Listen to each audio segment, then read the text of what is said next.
जय हिंद सर। जय हिंद बच्चों, इस समय आप लोग महामनी शूट के YouTube चैनल से जुड़े हुए हैं और इस चैनल में मैं आप सबका स्वागत करता हूं। आज हम लोग class 12 mathematics Hindi medium NCERT book के फर्स्ट चैप्टर संबंध एवं फलन यानी रिलेशंस एंड फंक्शंस के लेक्चर 8th लेक्चर के साथ हम लोग आए हैं। और आज हम लोग ये जो हम लोग पढ़ रहे हैं क्वेश्चन, ये न्यू बैच के लिए है, यानी 2023 तो 2024 के लिए ये है। और आज हम लोग प्रश्नावली 1.1 का क्वेश्चन नंबर 12 देखने जा रहे हैं। क्वेश्चन नंबर 12 शुरू करें इसके पहले मैं आपको बता दूं कि मामले शूट में सभी न्यू बैच स्टार्ट हो गए हैं।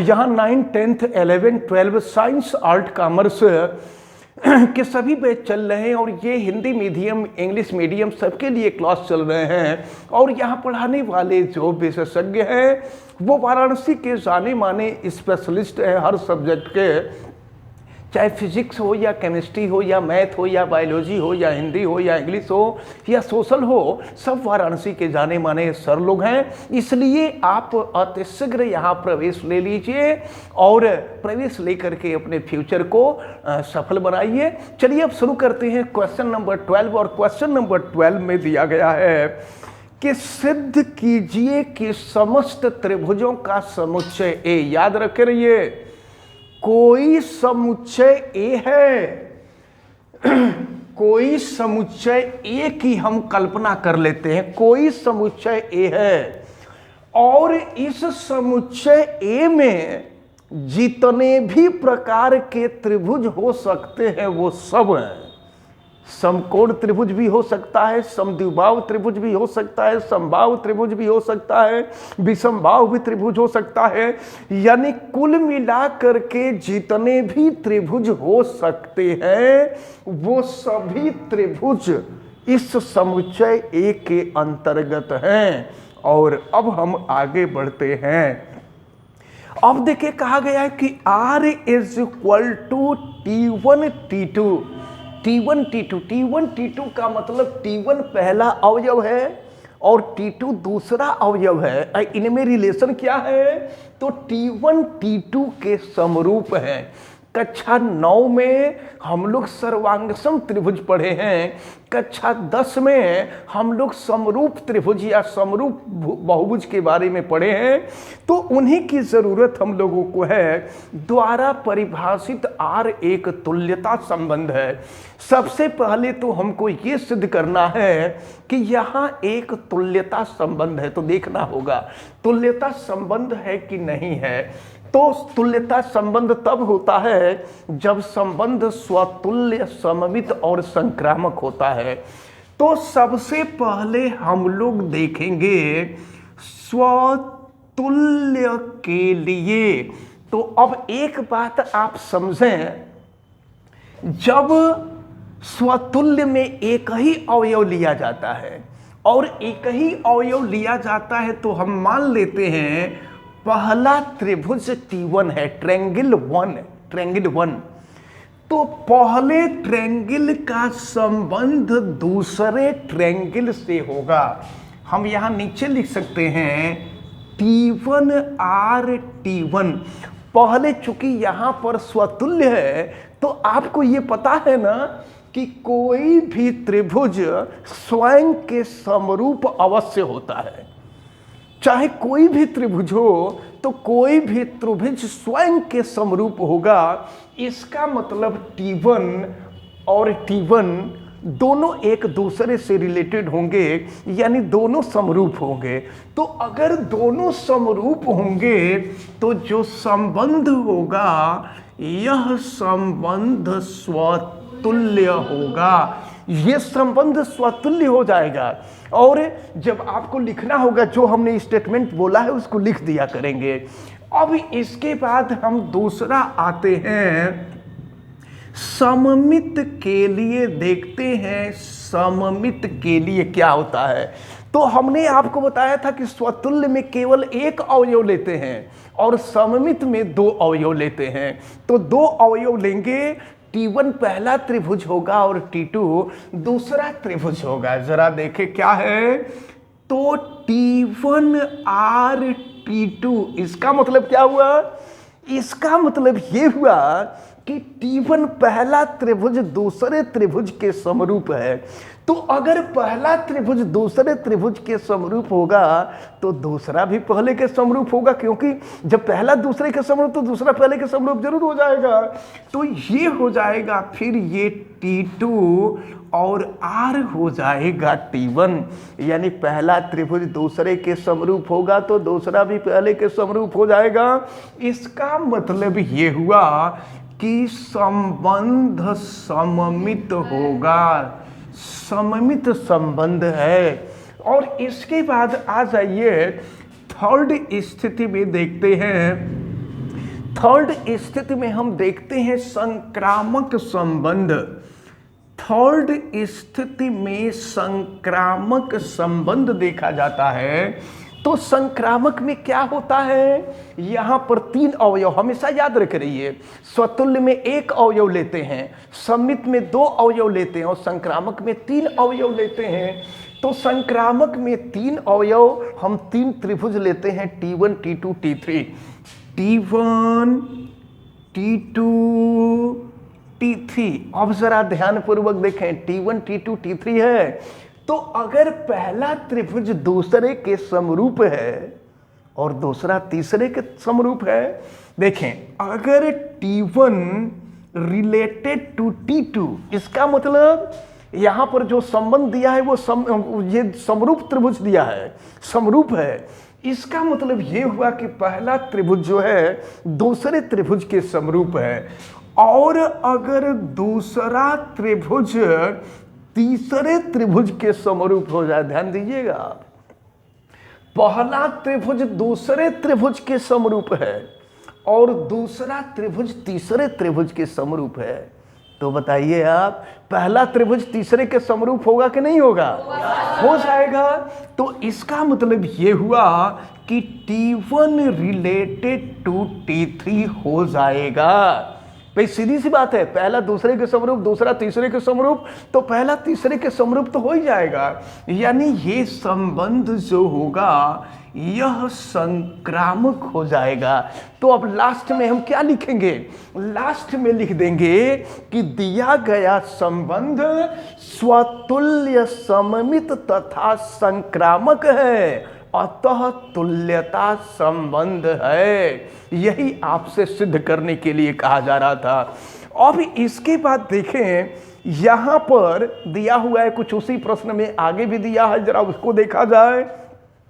भुजाएं 3 4 5 3 4 5 वाले समकोण त्रिभुज T1, जरा देखना है आपको, यहां 3 त्रिभुज की बात की गई है।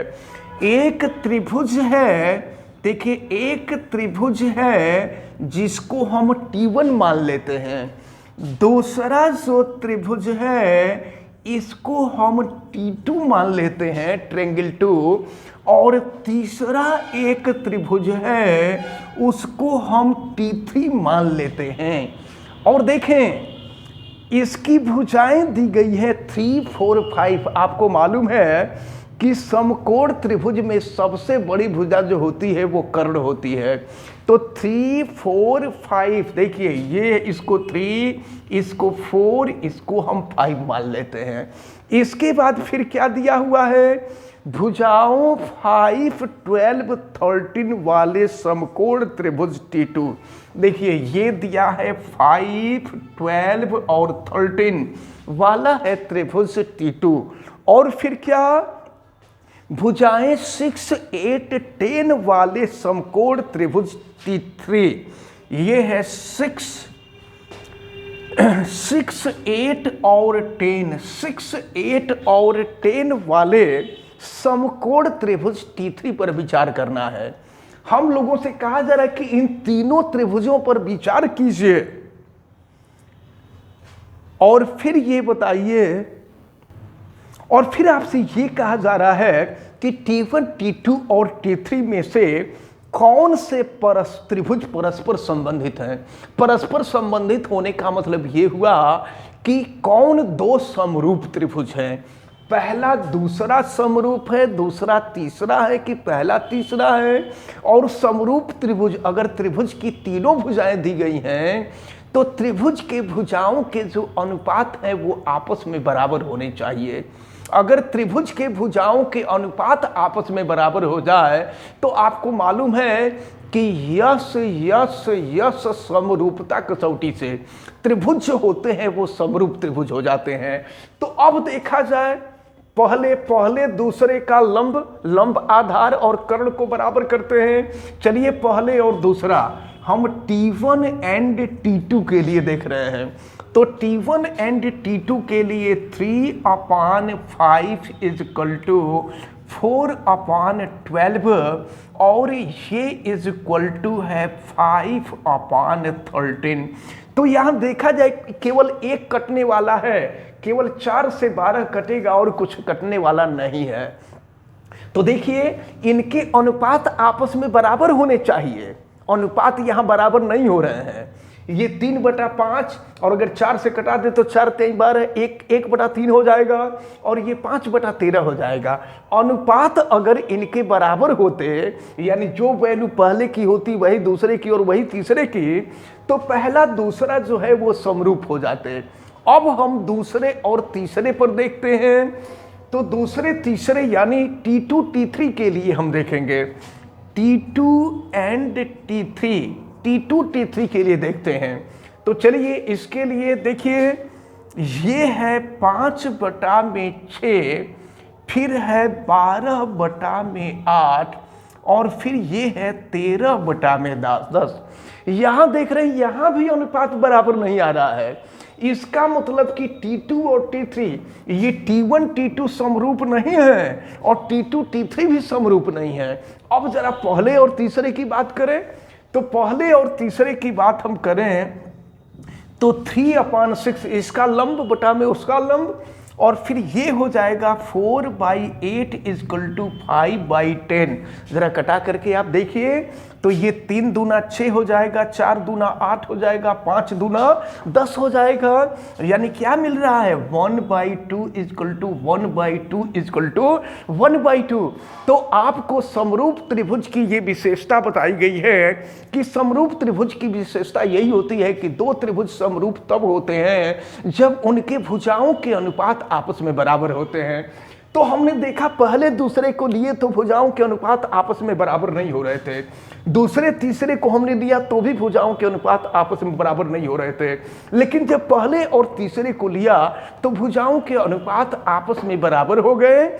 इसका मतलब ये हुआ कि पहला त्रिभुज T1 और तीसरा त्रिभुज T3 ये दोनों समरूप त्रिभुज हैं और दोनों समरूप त्रिभुज हैं। इसका मतलब कि ये परस्पर संबंधित हैं। आपसे यही पूछा जा रहा था कि T1 T2 T3 इनमें से परस्पर संबंधित कौन है? तो T1 और T3 परस्पर संबंधित हैं।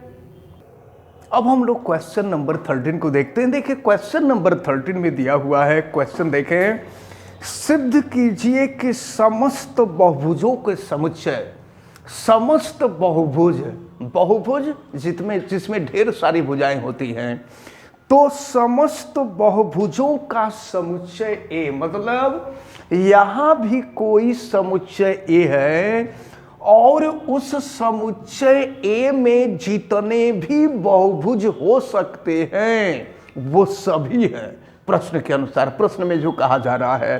अब फिर आगे देखते हैं क्या कहा जा रहा है। इनमें संबंध आर है और आर क्या है? P1 P2, P का मतलब पॉलीगॉन होता है, पॉलीगॉन माने बहुभुज। P1 का मतलब पहला बहुभुज, P2 का मतलब दूसरा बहुभुज। क्या इनमें संबंध है? P1 तथा P2 में भुजाओं की संख्या समान है, यानी पहले में जितनी भुजाएं, अगर पहले में 3 भुजा तो दूसरे में भी 3 भुजा, पहले में 4 भुजा तो दूसरे में भी 4 भुजा। तो इस प्रकार ये पहला बहुभुज ये दूसरा बहुभुज है और दोनों बहुभुजों में भुजाओं की जो संख्या है वो समान है। प्रकार से परिभाषित संबंध आर एक तुल्यता संबंध है। तुल्यता संबंध के बारे में आपसे पूछा जा रहा है कि सिद्ध कर दीजिए कि ये तुल्यता संबंध है। तो तुल्यता संबंध के लिए वही काम हम लोग करेंगे। तो सबसे पहले हम लोग देखेंगे स्वतुल्य संबंध के लिए। देखिए प्रश्न में क्या कहा जा रहा है, P1 और P2 दोनों में भुजाओं की संख्या समान है। तो अब चूंकि स्वतुल्य में हम एक ही बहुभुज लेंगे, तो जिस बहुभुज में जितनी भुजाओं की संख्या होगी, अगर दूसरी बार उसी बहुभुज को लेते हैं तो उस बहुभुज में भी भुजाओं की संख्या उतनी ही होगी। यानी हम लिख सकते हैं P1 R P1 पहले के भुजाओं की संख्या पहले के ही भुजाओं की संख्या के बराबर होगा।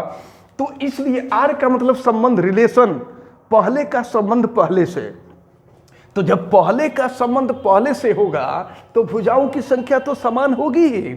इसलिए यह संबंध जो है यह स्वतुल्य हो जाएगा।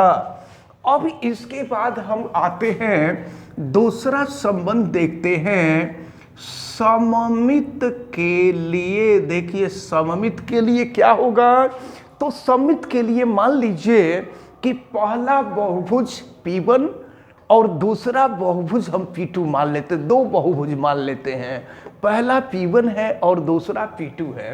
तो अब देखिए अगर P1 और P2, ध्यान दीजिए आप, अगर पहले बहुभुज के भुजाओं की संख्या दूसरे बहुभुज के भुजाओं की संख्या के बराबर हो, तो दूसरे के भुजाओं की संख्या पहले के भुजाओं की संख्या तो बराबर हो ही जाएगा। यानी ये हो जाएगा आपका P2R P1। इसको ध्यान में रखे रहेंगे कि अगर पहले की भुजाओं की संख्या दूसरे की भुजाओं की संख्या के बराबर होगी, तो निश्चित रूप से दूसरे की भुजाओं की संख्या पहले की भुजाओं की संख्या के बराबर हो जाएगी। इसलिए यह संबंध जो होगा ये सममित हो जाएगा, यह संबंध सममित हो जाएगा। और इसके बाद तीसरा जो संबंध है, तीसरा संबंध हम लोग देखेंगे संक्रामक के लिए। तो देखिए संक्रामक में हम लोग 3 एलिमेंट लेते हैं, 3 अवयव लेते हैं, और यहाँ पर 3 बहुभुज ले लेंगे P1 P2 P3। तो अब देखें अगर P1 के भुजाओं की संख्या P2 के भुजाओं की संख्या के बराबर हो जाए, और फिर अगर P2 के भुजाओं की संख्या P3 के भुजाओं की संख्या के बराबर हो जाए, तो फिर निश्चित रूप से देखिए 3 यहाँ बहुभुज है। अगर पहले की भुजाओं की संख्या दूसरे के भुजाओं की संख्या के बराबर हो और दूसरे की भुजाओं की संख्या तीसरे के भुजाओं की संख्या के बराबर हो, तो निश्चित रूप से पहले के भुजाओं की संख्या तीसरे के भुजाओं की संख्या के बराबर हो गई। यानी P1 जो होगा रिलेटेड P3 होगा। तो इस प्रकार संबंध जो है संक्रामक हो जाएगा। तो अब आप यहाँ देख रहे हैं संबंध स्वतुल्य भी हो गया, सममित भी हो गया और संक्रामक भी हो गया। इस प्रकार हम कह देंगे कि यह, इस प्रकार कहा जा सकता है कि यह संबंध तुल्यता संबंध है। संबंध तुल्यता संबंध सिद्ध कर रहा था, हमने सिद्ध कर दिया कि तुल्यता संबंध है। अब जरा देखें आगे कुछ और इसी में कहा जा रहा था कि 3, 4, 5 लंबाई वाले समकोण त्रिभुज। देखिए समकोण त्रिभुज है, कोई समकोण त्रिभुज है, और समकोण त्रिभुज में भुजाओं का मान आपको दिया हुआ है, ये दिया है 3, 4 और 5। कर्ण सबसे लंबी भुजा होती है। लंबाई वाले समकोण त्रिभुज से संबंधित समुच्चय A के सभी अवयवों का समुच्चय ज्ञात कीजिए। तो इसमें 3 ही तो अवयव आपको दिए गए हैं, 3 अवयव दिया है, 3, 4, 5। और इसका समुच्चय ज्ञात करना हो तो इसका समुच्चय हम लिख देंगे 3 4 5 हो जाएगा समुच्चय। तो यही आपसे पूछा जा रहा था और इसी प्रकार से ये क्वेश्चन नंबर 14 है, 14, 15, 16 इसको आप लोग करने की कोशिश कीजिएगा। ये सब क्वेश्चन बहुत इजी नहीं है, बहुत टफ नहीं है, लेकिन निश्चित रूप से इसमें से एक क्वेश्चन आपसे एग्जाम में पूछा जाता है। और आपको ये भी मालूम होना चाहिए कि अब आप लोग जब 2024 का एग्जाम देंगे तो उसमें इसके पहले जो 30% सिलेबस कटा था, अब वो सिलेबस जो है पुनः वापस आ गया है। यानी आपको अब पूरी पुस्तक पढ़नी है, पूरी बुक पढ़नी है। इसलिए आप सभी लोग खूब अच्छी तरह से अपना कोर्स तैयार करें, मन लगा करके पढ़ें और निश्चित रूप से अगर अच्छी तैयारी चाहते हैं तो आप महामना शूट में तत्काल एडमिशन ले लें। और जितने लोग वीडियो देखने वाले हैं वीडियो को लाइक जरूर करें, और अगर आप चैनल पे नए हैं तो चैनल को सब्सक्राइब भी कर लीजिए, बेल आइकन को भी प्रेस करें। और अगर किसी प्रकार की कोई दिक्कत समझ में आती है ना तो आप कमेंट करके जरूर बतावें। और हाँ, वीडियो को आप शेयर जरूर कीजिएगा। आप सभी लोगों का बहुत बहुत धन्यवाद। जय Hind. Thank you, sir. You're most welcome.